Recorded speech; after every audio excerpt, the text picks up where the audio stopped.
Sa wala pa nakaari dire, naaranis ti ilan sa bulkang Kanlaon. Dili ta angay mabalaka nga mawala kita. Kay usara ni sa sakop sa syudad sa Kanlaon.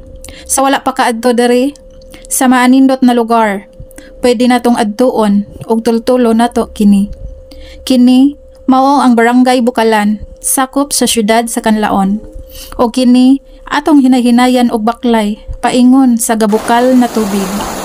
More than 1 decade na ang nangagi. Ayha nakabalik diring dapita. Dako kayo ang kausaban. Maamistas kanindot sa palibot. Og malinawon ang atong panglantaw.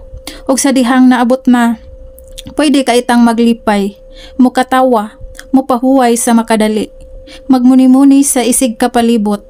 Kay nagkanindot na kaayo diri. Nindot maglantaw-lantaw, og managkot kita. Pwede sabta magtampisaw sa tubig. Nice kayo ang feeling nga makatampisaw ka. Kay mawala ang imong kakapoy. Kana bitaw ma-energize ka, og makahuna-huna nga naa di ay pag-asa, og kaugmaon, char. Sa wala pa kalaag, pwede ka imo manglaag kay walay bayad, og dakong libre kani sa tanan.